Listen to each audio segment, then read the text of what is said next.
The digital trap episode 8 आमना सामना शैली। Cyber पिछले एपिसोड में पुलिस ने एक सुनसान गोदाम पर छापा मारा था, लेकिन वहां कोई नहीं मिला। सिर्फ एक कंप्यूटर पर लिखा था, इंस्पेक्टर आप फिर 5 मिनट देर से पहुंचे।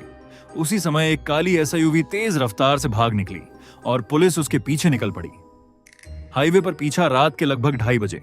वडोदरा अहमदाबाद हाईवे पर पुलिस की गाड़ियां पूरी रफ्तार से दौड़ रही थीं। सायरन की आवाज पूरे हाईवे पर गूंज रही थी।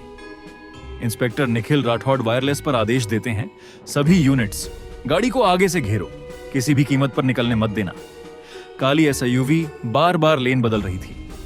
उसका ड्राइवर पुलिस को चकमा देने की कोशिश कर रहा था। कुछ किलोमीटर बाद एसयूवी अचानक एक सर्विस रोड की ओर मुड़ जाती है। खाली गाड़ी पुलिस गाड़ी को चारों तरफ से घेर लेती है। हथियार ताने अधिकारी धीरे धीरे आगे बढ़ते हैं। इंस्पेक्टर निखिल दरवाजा खोलते हैं, लेकिन अंदर कोई नहीं था। सिर्फ एक लैपटॉप और एक मोबाइल फोन पड़ा था। एक अधिकारी चौंक कर बोला, सर, ये लोग फिर हमें बेवकूफ बना गए। निखिल मुस्कुराते हुए बोले, नहीं, इस बार ये हमारे लिए सबूत छोड़ गए हैं। फॉरेंसिक लैब अगली सुबह जब्त किया गया लैपटॉप और मोबाइल साइबर फॉरेंसिक लैब पहुंचते हैं। विशेषज्ञ उनकी जांच शुरू करते हैं। कई घंटे की मेहनत के बाद एक अधिकारी उत्साहित होकर कहता है, सर, हमें एक तस्वीर मिली है। स्क्रीन पर विनय ठाकुर अपने 3 साथियों के साथ दिखाई देता है। पहली बार पुलिस के पास विनय का साफ चेहरा था। इंस्पेक्टर निखिल तुरंत कहते हैं, अब यह सिर्फ एक संदिग्ध नहीं, एक वांछित अपराधी है। कुलकर्णी परिवार को राहत निखिल अनुराग के घर पहुंचते हैं। विनेंद्र, रोहिणी और अनुराग उनका स्वागत करते हैं। निखिल तस्वीर दिखाते हैं। अनुराग गहरी सांस लेते हैं। अनुराग, यही आदमी है जिसने हमारी जिंदगी बदल दी। विनेंद्र शांत स्वर में कहते हैं, अब खेल बराबरी का है। उसके पास चालाकी है, लेकिन आपके पास कानून। गैंग में दरार उधर। विनय ठाकुर अपने नए ठिकाने पर था। वह गुस्से में अपने साथी राकेश पर चिल्लाता है, विनय, तुम्हारी लापरवाही की वजह से पुलिस को हमारा चेहरा मिल गया। राकेश जवाब देता है, हर गलती मेरी नहीं है।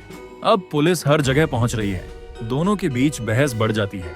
पहली बार गैंग के अंदर भरोसा टूटने लगता है। नया जाल इंस्पेक्टर निखिल एक योजना बनाते हैं। निखिल, विनय लालची है, वो बड़े शिकार को छोड़ नहीं सकता। तन्वी माथुर पूछती हैं, आप क्या सोच रहे हैं? निखिल मुस्कुराते हैं, हम उसे एक ऐसा शिकार दिखाएंगे जो असल में पुलिस का जाल होगा।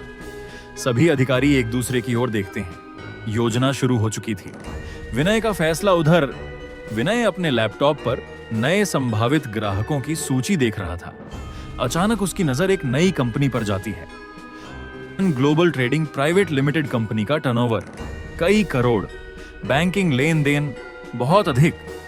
विनय मुस्कुराता है, यही अगला शिकार होगा। उसे नहीं पता यह कंपनी असली नहीं, बल्कि साइबर सेल द्वारा तैयार किया गया एक जाल थी। अंतिम दृश्य रात, पुलिस कंट्रोल रूम। कई स्क्रीन पर एक साथ निगरानी चल रही है। जैसे ही विनय उस फर्जी कंपनी से संपर्क करने की कोशिश करता है, एक स्क्रीन पर लाल रंग का अलर्ट चमकता है, target has taken the bait. Inspector Nikhil खड़े हो जाते हैं। अब खेल खत्म करने का समय आ गया है। कैमरा धीरे धीरे स्क्रीन पर झूम करता है। दूसरी तरफ विनय ठाकुर मुस्कुरा रहा था। उसे अब भी यकीन था कि इस खेल का असली खिलाड़ी वही है। Screen black. एपिसोड 8 समाप्त। अगले एपिसोड में क्या पुलिस का जाल सफल होगा? क्या विनय ठाकुर पहली बार सीधे पुलिस के संपर्क में आएगा, या फिर वह से एक बार फिर सबको चकमा देकर फरार हो जाएगा? देखिए द डिजिटल ट्रैप एपिसोड 9।